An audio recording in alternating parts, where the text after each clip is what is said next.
Good afternoon. In this joint venture between MSD and GCWW, we have a unique opportunity this afternoon to hear from two medical doctors who can answer your questions surrounding the safety and efficacy of the COVID-19 vaccines and also provide general information about the virus and the vaccines. So let me introduce them. Our presenters this afternoon include Dr. Grant Mussman, pediatrician and medical director of the Cincinnati Health Department. He's practiced in both the outpatient and hospital settings and has been with the city of Cincinnati since 2018. He has expertise in the field of quality improvement and a master's degree in health services administration in 2013 from Xavier University, my alma mater. Also, Dr. Steve Englander, who has had a 45-year career in public health, working at the federal, state, and local levels. He recently retired from the Cincinnati Health Department, where he served for 14 years as the director of the department's Center for Public Health Preparedness. Now, a little bit of housekeeping here. You can ask questions two ways. Number one, you can type the question using the chat function, or number two, you can go to the reactions area and raise your hand to be called upon. Deb Leonard is monitoring the chat and she will call on you. If you're on the telephone, just hit *9. So unless you're asking a question verbally on the phone, we will keep everyone on mute and we will unmute you when it's time to talk. So if you have a camera on your computer, you can go ahead and show your face now. And if not, that's okay as well. So without further ado, please allow me to introduce Dr. Mussman and Dr. Englander. All right. Well, thank you very much for that great introduction. So we'll talk about, let me go ahead and share my screen. Why don't we start with that? We're here to talk about the COVID-19 vaccine and vaccination and other issues around COVID-19. Including vaccine safety and efficacy, and we'll get a little bit into some of the variants that are out there, and then we'll answer any questions. Oh, that doesn't work for next slide. Do that. Okay, perfect. So we'll start with just a little background about what the curve looks like in Cincinnati and what cases are doing. And we'll talk about the vaccines that are out there and the sorts of vaccines that may be on the horizon. And we'll talk about vaccine safety and efficacy. And we'll hit a little bit on the variants because I know there's a lot of questions about vaccine efficacy with the variants out there, and then we'll take any questions. So this is what's called an epidemiologic curve. And the way this works is as you move across the horizontal axis on the bottom, those are the dates. So that's as time progresses as you go from left to right. And as you go vertically, that is the number of cases reported daily or the total number of cases. So the dotted line is the 7-day moving average or an average over 7 days of the reported cases at each day. And the thick blue line is the cumulative, and the cumulative numbers are over there. Do you want to change the? Let's see. I think someone is requesting remote control of my screen. Should I do that, or how do you want me to change these? I think you can change them. Okay, I'll just keep declining that then. There we go. Sorry about that. Unless I'll check with Deb Leonard via phone to see if that's her. Okay, cool. Not me. We don't know who that is. Okay. All right, great. Well, we'll just charge on then. And that's, And many times you'll see this same data presented as cases per 100,000. So just wanted to show that the numbers look a little different. So it's important to notice whether you're looking at your total number of cases, which has to be adjusted per population, or cases per 100,000, which is what the media and the CDC report very often. And our 7-day moving average is somewhere around 13. These slides are a little old because I was out of town for a few days, but I believe it's still right around 13 from what I looked at this morning. These are the numbers for Hamilton County. The graph looks a little bit different because different folks are doing the graphing. All the local health departments keep track of this data for their areas separately. And Hamilton County has a separate health department than the city of Cincinnati. So here you have their epidemiologic curve and their positive cases per 100,000. You can see as of a few days ago, they were at 16. And the color coding is the color coding for the CDC threshold levels of concern. So with red being concern for widespread spread, and on down to green, which is no or very little spread. So vaccine eligibility has changed quite a bit. I'm sure everyone knows it was a very few people who were eligible for the vaccine when it first came out in December. And so one question we often get is who's eligible? And this is a very long list.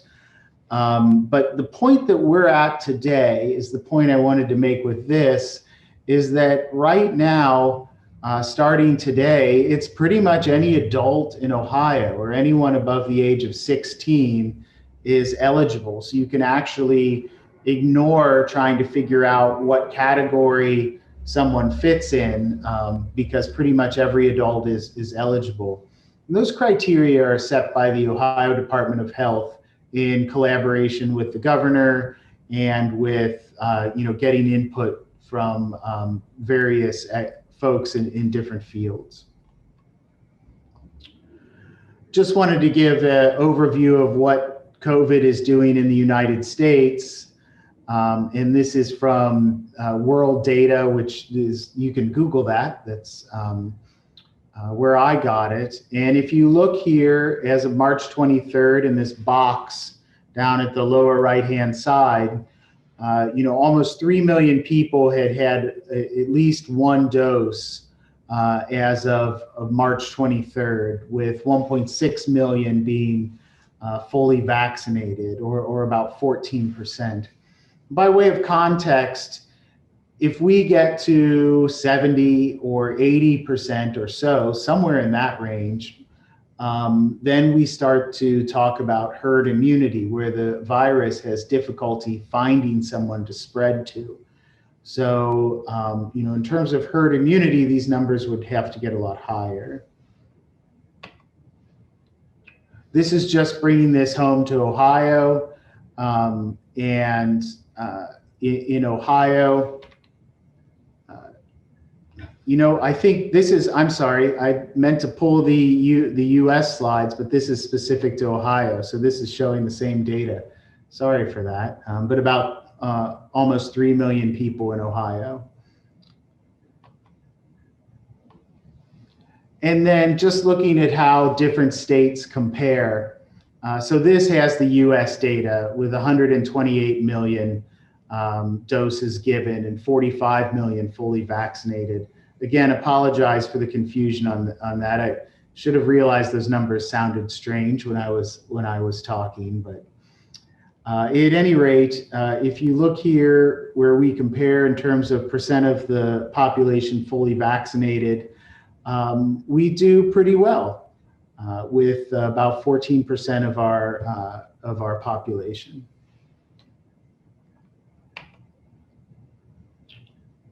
So Hamilton County, this is our data for Hamilton County, with about 24% of the population having had at least one dose of the vaccine.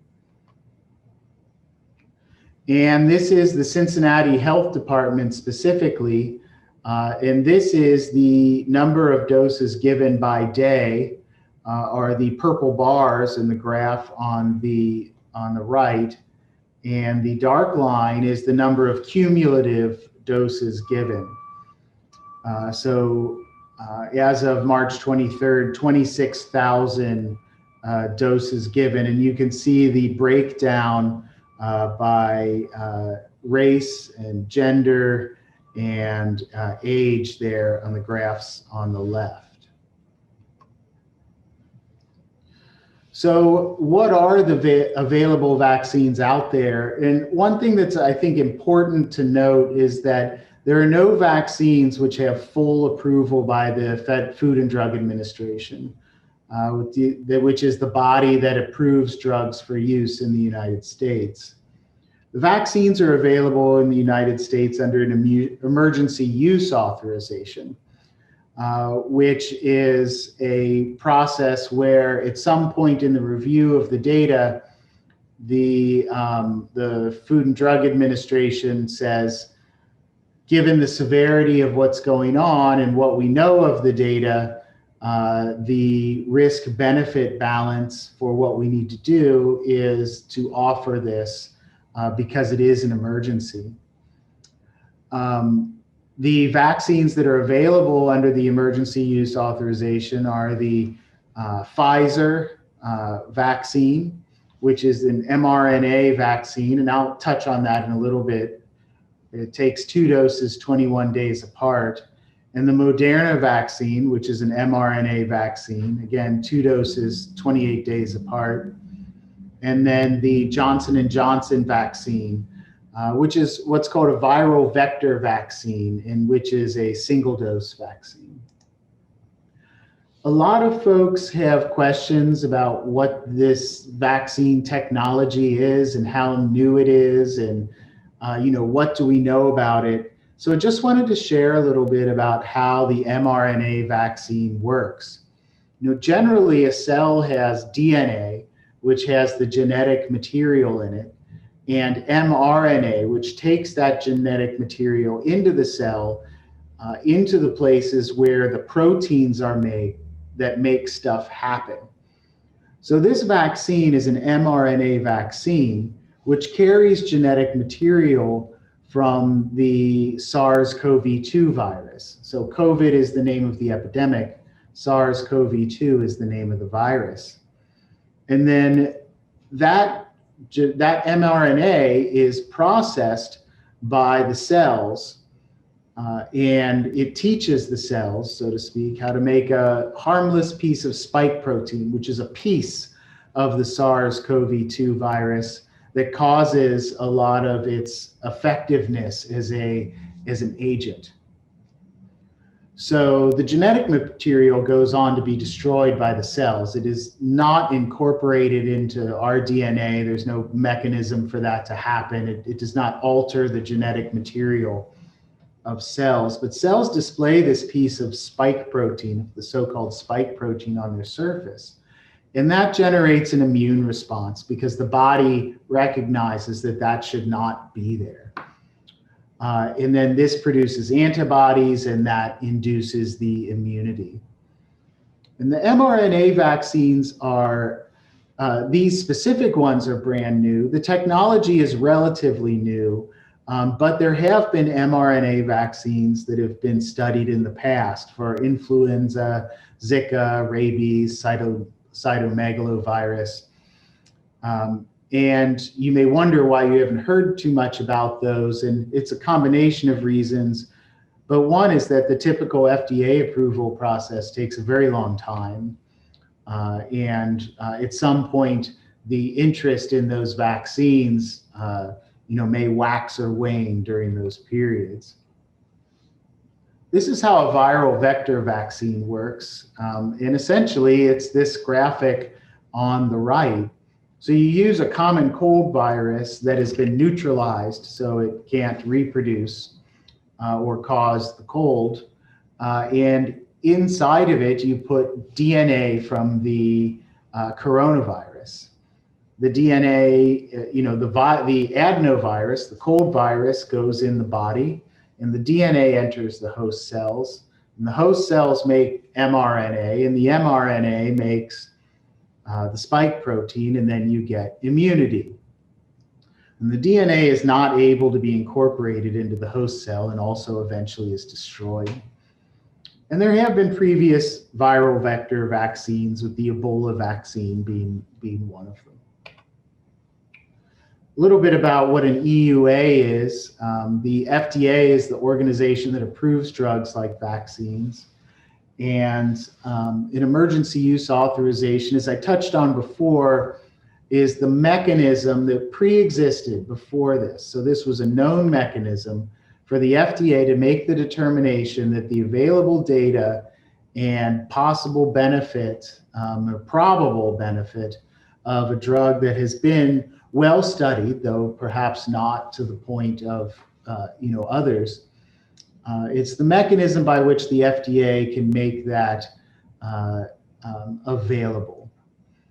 And the EUA request includes many things that full FDA approval would require, including a large safety database, and that you have to have been followed for serious adverse events for at least a month afterwards for immunizations. So one question that is frequent is, well, how did we then go about accelerating this process, and what effect did that have on the trustworthiness of the vaccine or on the data? And so the way vaccine development was accelerated was through a variety of ways where we could still, in a way, have our cake and eat it too. So researchers had existing clinical trial networks which could begin the trials, but funding was available for manufacturing to start while the clinical trials were still underway. So normally manufacturers would say, well, I am not putting any money on the table until this drug has at least begun a lot of this process, and we can reevaluate in a year and see if it's time to start putting more money down on our bet. But money was made available from the federal government so that companies didn't have to worry about that, and they could proceed with as many pieces of the trial that they had to, because they had funding to do that. Normally, manufacturing wouldn't even begin until all the trials are done and approval was given. In this case, as soon as the EUA was signed, vaccine began shipping because there was quite a large number of doses that had already been manufactured. So the manufacturing supply chains had all been identified and were already in place. It also helps that mRNA vaccines are faster to produce than other methods of producing vaccines. And of course, the review and authorization was prioritized given the severity of the pandemic. This just sort of talks about phases of clinical trials, and I stole a lot of these slides from the CDC. As you can see, the CDC branding down in the lower left. And it gives the sort of an overview of this progression from phase 1 studies, which are really trying to answer how safe are these and what are the serious side effects, and see if there's preliminary data to see if things are promising, to phase 2, where you begin to identify common side effects and dosing and things of that sort, and phase 3, where you have very large numbers of people involved to get even more exact data, and then ongoing monitoring after a vaccine is approved to make sure that we're maintaining an eye on whether things are safe and effective and benefits outweigh the risks. So one question I had reading, putting these slides together is, do we have any idea when full authorization might happen?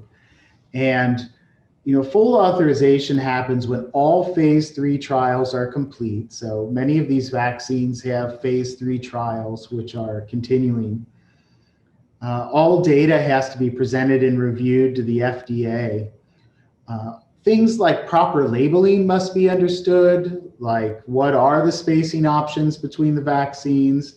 There shouldn't be things in full FDA approval that say things like data on this is not known or accurate dosing is not known for these particular people. And there's no timeline or clock, so this does not have to happen within a certain period of time. Just for context, Pfizer has said in press releases that it plans to submit for full approval in April, so in sometime next month. And so they feel that they are close to having that full complement of data. The COVID-19 vaccines are being held to the same safety standards as other vaccines. As I stated, trials are continuing to be monitored and so is the general population for side effects and reactions. And independent scientific review by this Vaccines and Related Biological Products Advisory Committee and the Advisory Committee on Immunization Practices continues.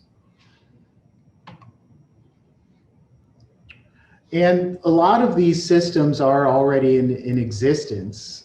So VAERS has been around for a long time for the vaccine adverse event reporting system, as well as some of these other methods for collecting data for vaccines that have already gotten FDA approval. So using those systems is pretty seamless for a new vaccine. And then there are new systems that have been developed, including an app called vSafe, which interacts with VAERS to help folks who receive the vaccine more easily report side effects.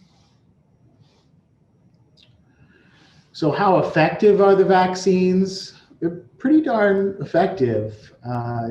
Looking at the top, the two mRNA vaccines are 94 and 95% effective in clinical trials. And thinking about this data, this number depends on a lot of things. So the end point for this number is protection against symptomatic infection, but you can use other endpoints like protection against hospitalization or protection against severe disease, however you define that. You can see the Sputnik vaccine has been reported at 92% effective, and down to Novavax, which is a vaccine that is also is a protein vaccine, which has not been approved in the United States, but may be in coming months. Onto the Oxford vaccine and Johnson & Johnson. You can see Johnson & Johnson there is at 66%. In the United States, it was 72%. But again, a lot depends on what the makeup of the current variants are. So speaking of the variants, so multiple variants have circulated through the course of the pandemic. Many have disappeared and others persist. There are currently 3 variants of concern. You've probably seen them talked about in the media, but they are the B117, or so-called UK, because it was identified in the United Kingdom, and that one is increasing in the US and Ohio.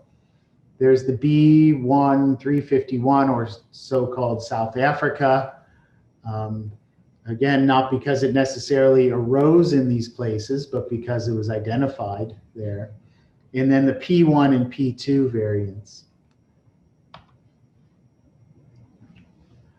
So as of last week, this was the presence of variants in the United States. So the B117 with several thousands of cases, the 351 with hundreds, and the P1 with tens or dozens. But it's important to know that our monitoring, we're not specifically monitoring very robustly for these variants. Although we do have ways of looking at random samples of tests that are done, and also looking at tests that show unusual patterns to try and get a handle on how much of these variants are in the United States. And this is just a map showing where they are in the United States. This is the B117 variants. And you can see Ohio there is in the 100 to 300 cases. And these are the P1 variants. And I didn't show the map of the 351 variants because it was mostly that really, really, really light green. So there's been a lot of question about whether the variants are more contagious, are they more deadly? At least two of the variants do appear to be more contagious, and they have transmissibility rates that are about 50% higher. So, using very approximate numbers, if you typically infect one person, if you have COVID, if you have one of these variants, you might infect 1.5 before you run the course of your disease. It's not really currently known well if the variant strains are more likely to cause symptoms in children or adults, actually, that different from the current strains, or if it's just that the transmissibility of the virus causes more cases, or in children, more cases of the multi-inflammatory disease that we've seen. So this is a slide from the CDC showing some of what we know about the vaccine efficacy against variants. And again, there's a lot we don't know here, and direct studies haven't really been done. So the idea here was to glean what we could from different performance in different countries based on what we know about what the makeup of the variants are in that country. But you never know, there could have been handling problems, shipping problems. There are many reasons that could explain these numbers. So looking at B117 and the Pfizer vaccine, very high effectiveness for that vaccine, even with B117, the UK variant, being very common. The Johnson & Johnson vaccine continued to be effective in the US and Brazil and South Africa. And South Africa has a very large percentage from the B351 variant. In Johnson & Johnson was still about 52% effective in trials there. And just for reference, that's, in a very, very good year, the flu shot might be 40 to 60% effective. So that's still a very useful efficacy. The Nova vaccine, which again is probably coming, assuming it passes, approval for the EUA, continued to show efficacy pre-licensure in the pre-licensure studies in South Africa, where there were the B1-351 variants. And then the AstraZeneca Oxford one, this is what generated a lot of buzz, is that it was very effective in the United Kingdom, but the South Africa study showed very poor efficacy. Again, it's not clear that that's all attributable to the B351, but it could be. And then using different endpoints like protection against severe disease, it was still felt to be effective against protection against severe disease. So that's kind of an overview and all I had, and just a few slides I wanted to share before we got into questions. I think before we get into questions, I don't know, Steve, if you wanted to add any comments to that. No, I think you covered it pretty fully and clearly. One thing that I would add in terms of approval of vaccines, as you have been emphasizing, there is no timeline. And because both the disease is new and the vaccines are new, it is very likely that additional safety data will be required. However, the trials themselves for each of these vaccines was well over 30,000 to 40,000. So it's not like the observation is on just a few people. But I think in the interest of time, we ought to get on to the questions.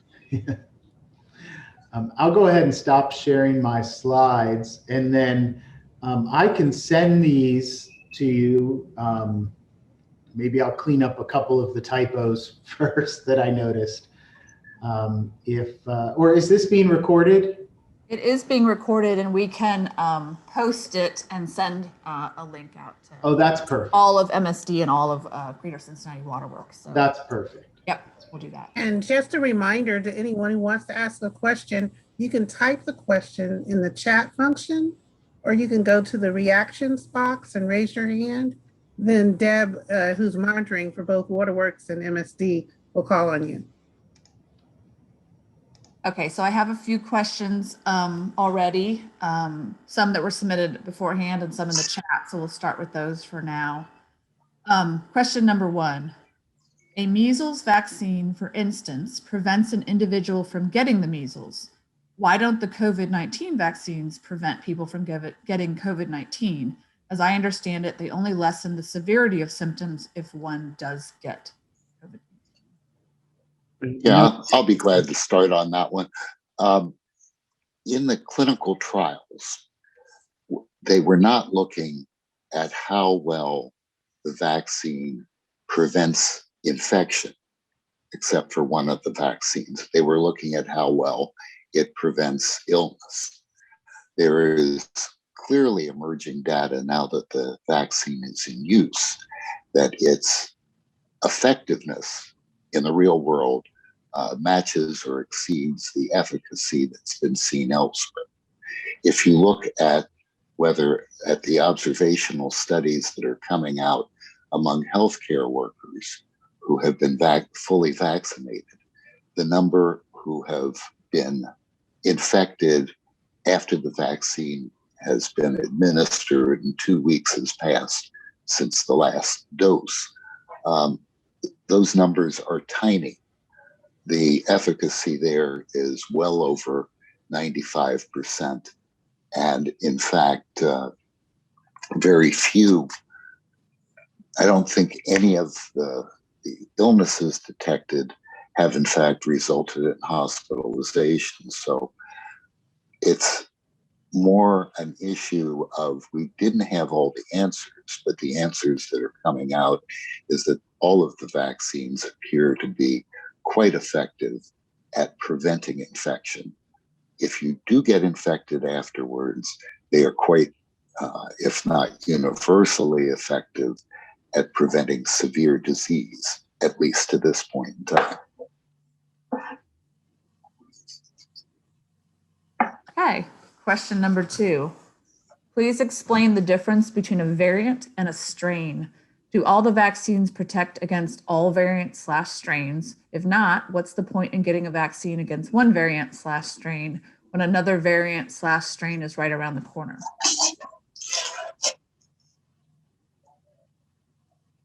Steve, well, I'll be glad to talk about that one too. Or should we go back and forth? Yeah, we can go back. I'm sure our answers are the same. Yeah. So the strain isn't a very scientific term to my knowledge, unless Steve, you know differently. I'm not a virologist of how exactly strain is used. But what the variants reflect are mutations at different points on the spike proteins. So it isn't as different as, for example, the flu sometimes is, where the flu can, shift out large portions of its genetics. These are small portions of of these genetics that have mutated. And we don't 100% know how effective each vaccine may vaccinate against a number of different locations on the spike protein. Well, if one of those locations is different, then that may affect the vaccine efficacy. So, for example, the concern with the AstraZeneca vaccine doing poorly in South Africa, the concern is that the South Africa variant has changed enough or so much that the antibodies that are produced don't have a place to adhere to on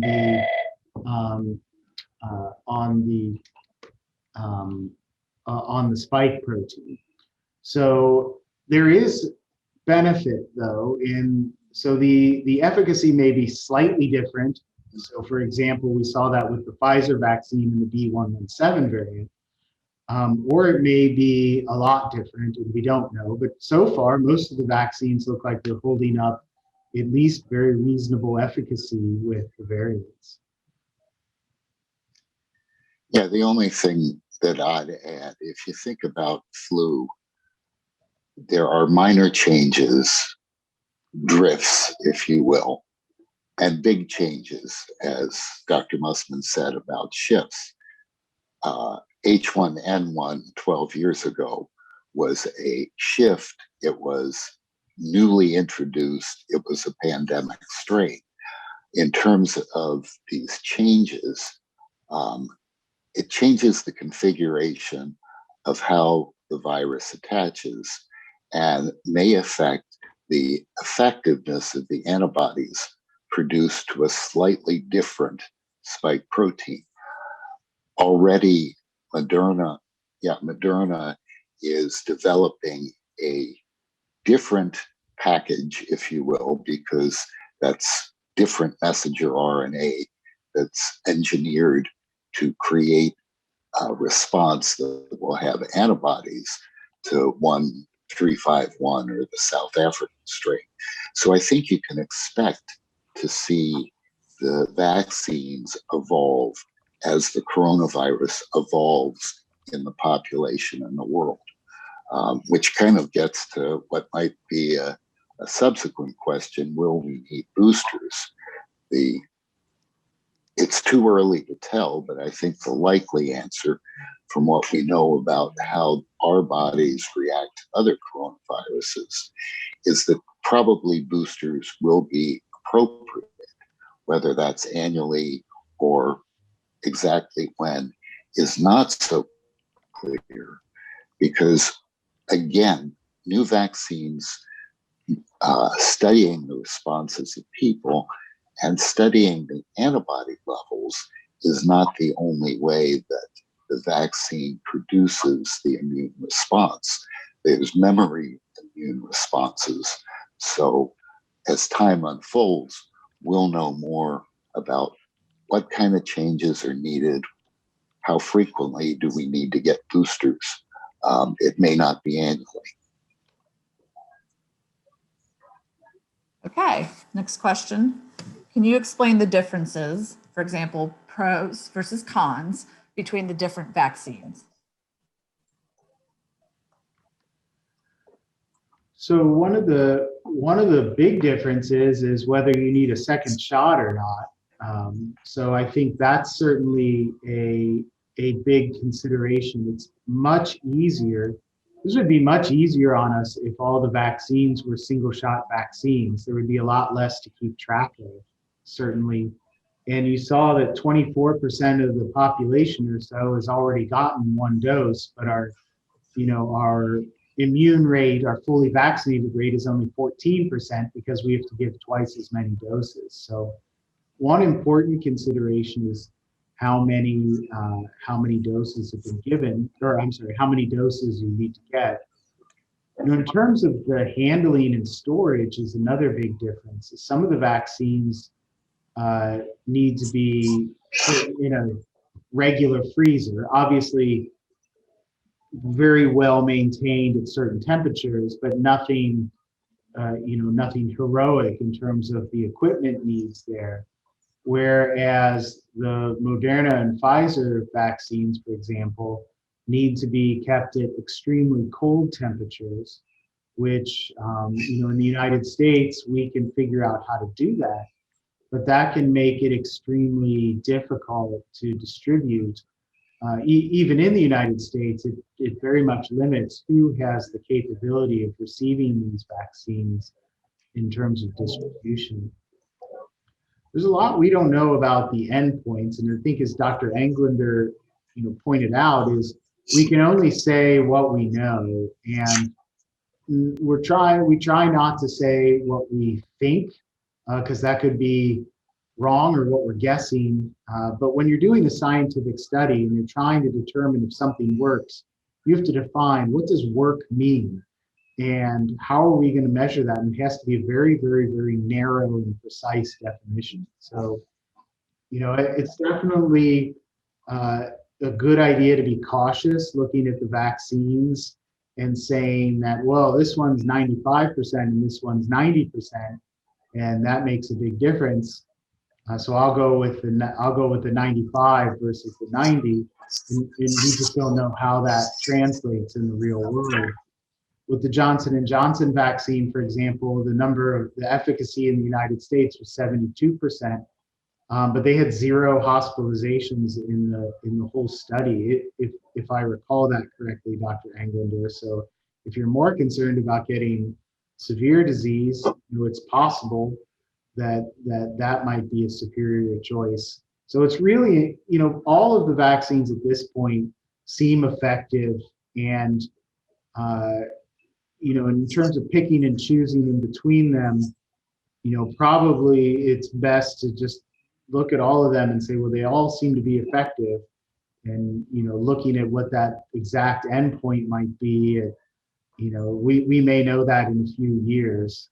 But for now, they're rare enough that any vaccine that's available here is the one that's available is the good one. To put it that way. Yeah, I would fully agree with that. The studies were done at different points in time. So while the mRNA vaccines were studied in late summer and fall in the U.S., the Johnson & Johnson Janssen vaccine, that study period was a little bit later.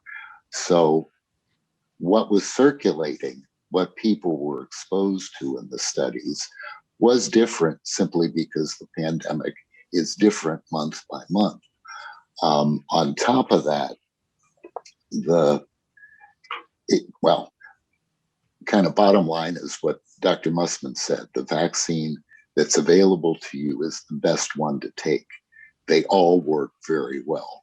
And in terms of that efficacy, effectiveness in the real world, the important point, it keeps you from getting sick, and does so very well. So whatever is presented, that's the best one to do. Okay, next question. It appears that AstraZeneca may have misled the public on its vaccine's efficacy, and blood clots have been associated with its use. Why should I trust any of them?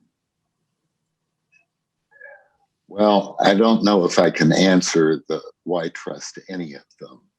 Certainly AstraZeneca's, they fumbled the vaccine football a number of times, if you will, with respect to how they've put out their information. The efficacy that they put out in one press release was challenged by the Independent Vaccine Safety Monitoring Board. The reality was, it was different time points that the company was talking about versus additional data that the safety board had been monitoring. And the difference was a lowered efficacy of a few points, I think from 76 to 72 or 79 to 76. That's not very important. The bigger question about blood clots and this vaccine is that this is a very rare event. There appears that this may be something that is genetically predisposed for how individuals, how their platelets function. It's, again, with, I think it's 17 million doses that have been put out, that kind of event is less than a dozen. And it does appear that some of that may be, there may be some gender differences, because at this point, all of those very serious side effects were in fact among women under 55. That being said, it is such a rare event, and in fact a treatable event, that now that it's recognized, the likelihood of this interfering in a major way with the worldwide distribution of the AstraZeneca vaccine, I think that will diminish quite quickly as additional information is gathered. This vaccine is similar to the Johnson & Johnson. It's a viral vector vaccine.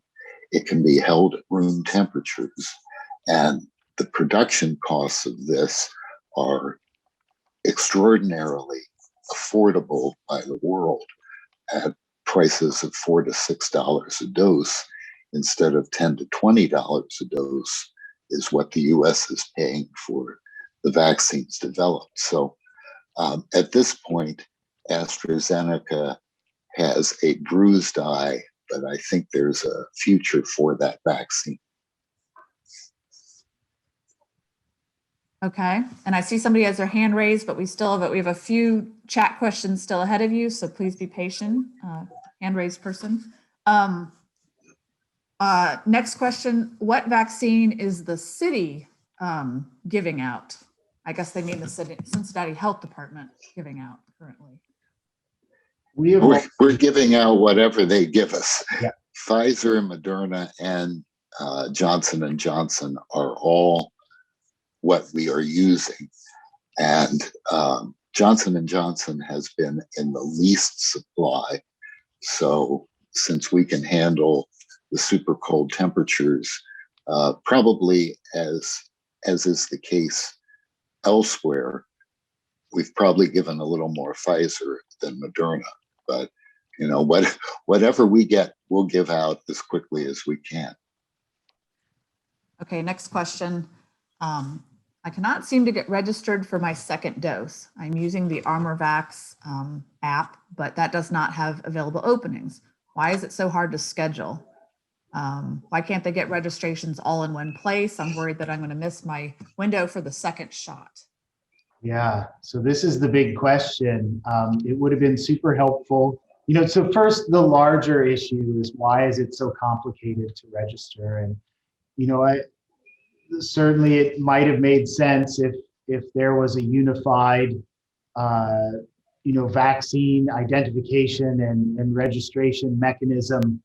And I think we all would have appreciated that, and that's not the direction that happened. It was sort of left up to the local health departments. The state of Ohio is trying to organize this a bit now, so that there is one website. Gosh, I can't remember. I'm sure there's a link to it on the Ohio Department of Health website.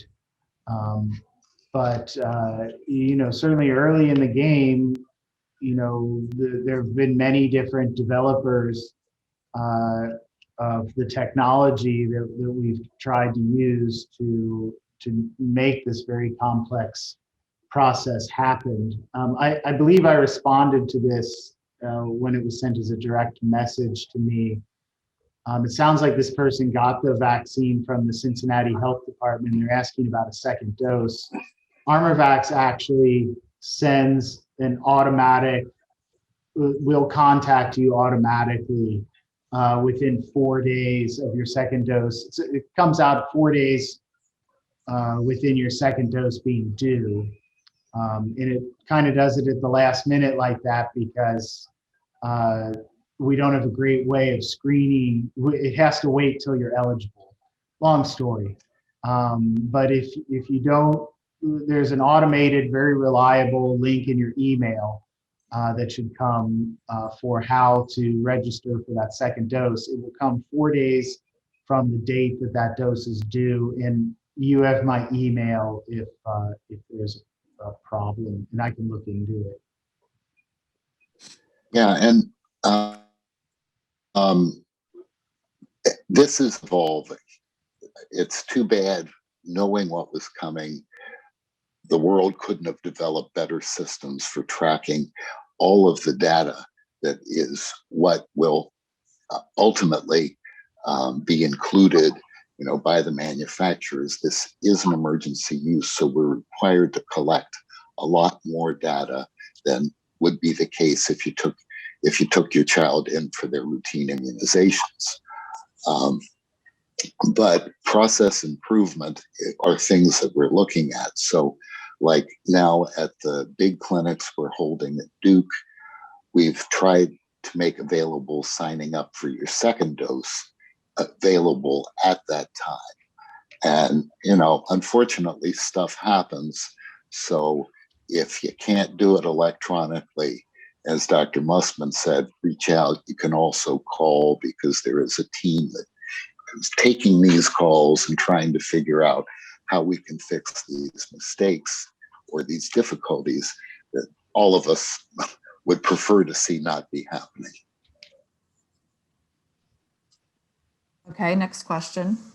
The presenter stated that the mRNA vaccine was able to be produced faster than traditional vaccines. Can you clarify what he meant by traditional vaccine methods? So I guess I would just say the other vaccine technologies, and I'm not an expert in how these vaccines work or how they're produced. So I don't know the details of that. Steve, you've quite a bit more expertise than I, so maybe you know some. Yeah. Details, well, let's just compare influenza vaccines to mRNA vaccines, at least the ones that are typical. There, you identify what flu you want to develop antibodies to. You grow that virus in chicken eggs. Then that virus is inactivated so that you're only getting the portions of the virus, the surface of the virus that will create the antibodies that you want. The messenger RNA skips all of that growth stuff, and you determine what it is that you want the body to manufacture, what is the genetic code for that, put those amino acids together to develop the messenger RNA, coat it with actually a lipid or a fat. These nanoparticles are what's injected. So it's much easier to change it. It's simply changing the order of amino acids, etc. Some of the other vaccines are on platforms like the Johnson & Johnson or the AstraZeneca, where they have already identified the viral vector. The question is, what do you want that viral vector to instruct the body to do? And again, it's the mix of amino acids to modify the viral vector, which is a much quicker process than growing it, et cetera, et cetera. These can be modified fairly quickly. The question, of course, is, having done that, you still have to observe how that works in people. So as they develop stuff for variants, it's going to have to be studied for some months to make sure it's effective. On the other hand, now that these platforms are out there, we have data on tens of thousands of people. It's a much simpler process to those that are not yet approved. That is, kids from 6 months to 16 or 18 years of age. So the studies that are ongoing there are using the same virus, but the question is, what strength is in the dose, finding the right mix there, because we know how it will work in the immune system. Okay, next question. How long Got does a the little off topic, but okay. How long does the vaccination last? We don't know. I mean, there's no reason to suspect that it lasts longer than 3 months. Or I'm sorry, there's no reason for us to suspect that it's limited to 3 months, but 3 months is the time period that we're at now in terms of it being rigorously studied. You know, hopefully it lasts for years and years and years. So we'll have to wait and see what happens. We don't even know really how long antibodies last generally after you get infected. I know that they've kept that at 3 months, you know, in terms of your period of not being considered for contact tracing or considered immune. There's probably more recent data on that, you know, or coming shortly, but we don't, only time will tell. yeah, and vaccines have been going into arms for less than 4 months now, other than in the studies. Certainly from the studies where some of these folks are now 9 months out, there is still more than adequate antibodies or protection. And again, it's not just the antibodies we measure, but does your body, does your immune system remember the instructions to produce antibodies through memory B cells or through T cells that produce part of the immune response that's more general to viruses overall. So as Dr. Mussman said, we don't know how long. It certainly doesn't look like it's going to be anything less than a year, and it may be longer than that when we look at the natural history of other coronaviruses that have adapted to the human population. As you know, coronaviruses are one of the causes of colds, but the 4 strains that have been identified within that context, unless the strain changes, which, as in any viral situation, mutations occur, it would appear that you're protected for 2 or 3 years from that flavor of cold virus. Unfortunately, there are plenty of other cold viruses around, so being protected from one coronavirus doesn't mean you're not going to get colds. It'll mean you won't get a cold due to that one. And Deb, do you think we should stop at this particular time? We have 2 seconds left. Well, we have a bunch of more questions, so it's up to you guys. Yeah, could you squeeze in? It looks like there's a question. What do you know about blood types? I don't know. Well, I want to take them in order, so Okay. we have a few. If everybody agrees, I mean, people can choose to drop off if they want, but I'm good with staying. Okay. I can stay for 15 or 20 minutes. Yeah. Okay, great. Is it okay with you, Rochelle? Yes, that's fine. Yes. Okay. Next question. Do we need to take a booster shot if the vaccine we are taking now showed low efficacy on some variants? Again, we really don't know. I suppose that's one strategy. If a variant comes to the United States and it looks like the vaccines are not effective against it, you know, that is one strategy, but that's a lot of ifs. You know, right now, what we know is that the vaccines that we have appear to be pretty effective across, you know, many different variants. Yeah, I'd say it's possible, but unknown at this point. Yeah. Okay, next question. The VAERS database, VAERS, is reporting a lot of serious adverse reactions. What should we keep in mind when we are looking at databases like VAERS or other similar data sets? Yeah, so, well, go ahead. Go ahead. Yeah, so, I was going to say that VAERS is designed to accept serious adverse reactions. They may or may not be due to the vaccine alone, but you would expect to see the reports there to be of serious adverse reactions. And then they're investigated to see if these signal something that the vaccine may be doing. Because most of the adverse reactions are things that people experience otherwise, headaches, fatigue, whatever might get reported is not necessarily a vaccine side effect or not necessarily an unexpected one or a serious one. Yeah. And that goes for even really serious events may have nothing to do with the vaccine. So someone, the people every day have heart attacks. So some percentage, as we vaccinate a large number of people with vaccine, somebody after getting the vaccine is going to have a heart attack because just that many people have heart attacks every day. So it gets reported to VAERS.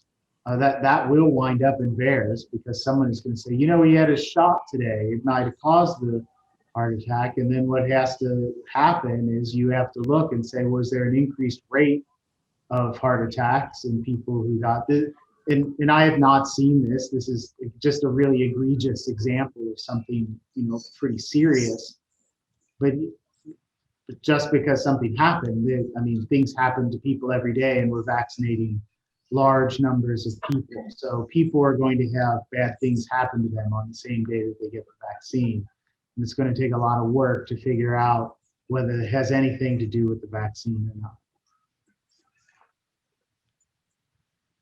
Okay, next question. What do we know about blood types being least susceptible, along with taking vitamins to build the immune system? I am O negative and have been told I'm in a group that's been affected the least. I saw something about this a few months ago, and I thought this turned out that this was kind of a myth, but I haven't seen this studied rigorously at all. Yeah, I would agree. There was some information of looking at blood types and who got sick and how sick. But remember that association is not causality. Yeah.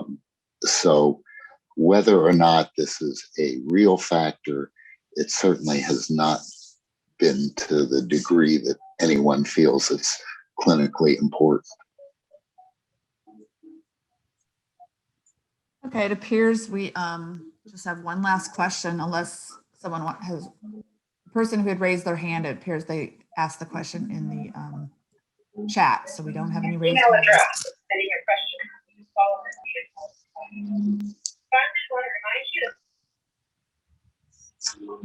Everybody mute. Okay, can everybody hear? Can you hear me okay? Okay, I don't know what that was.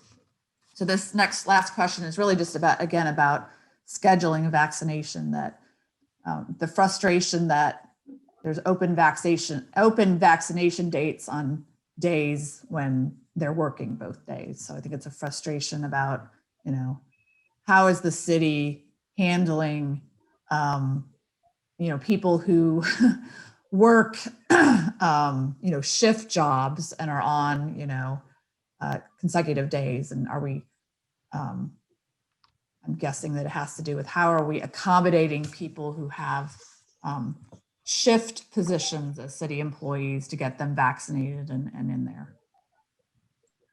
Yeah, so I have not been a part, and I doubt Dr. Englander's been a part of any discussion with the city manager on how they want to decide to do that in the different departments.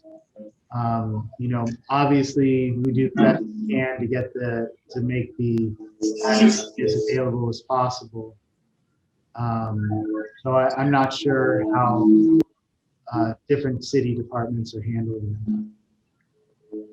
Yeah, I know the health department has been involved with getting first responders, fire and police vaccinated and vaccinated quickly. I too am not part of the plans within the city as the employer. I know employee health is doing some vaccination. And I know that city workers may not have the opportunity to get off during the 8 to 5 schedule. But the health department is vaccinating daily at Duke, including the weekends. We were there Saturday and Sunday. This weekend, I think over 5,000 between the 2 days got vaccinated, close to. So I don't think there's anything that says folks can't take their own time to find us. I just don't know, with respect to trying to organize workplace things, where that is at and whether that's the best use of the limited people resources we have to go out and do things. We are trying to go out to church events. We are going out along with fire to do homebound. So I guess stay tuned, and as additional doses of vaccine become available, maybe it will be easier to schedule some workplace things. But again, because of the characteristics of the vaccine, everything's going to have appointments. It's not like we can go and take care of whoever lined up, because our goal is zero wastage, which means that we have to schedule in groups of 6, 10, or 11, if you will, depending on which vaccine we've got for the day. So my sympathies, but I will say that, things are going very rapidly. If vaccine arrivals match the expansion of the groups, this shouldn't be a problem for very long. Vaccine will be very widely available within weeks, I would hope. With that being our last question, Greater Cincinnati Waterworks and MSD would like to thank both of you, Dr. Mussman and Dr. Englander, for answering our questions and providing this vital information. Hopefully what you shared will get some at ease to take the vaccination. And again, we thank you and we hope that you enjoy the rest of your day. Thank you very much. Thanks. It's a pleasure. Thank you for the opportunity. Thanks. Thanks, everyone. Have a great day.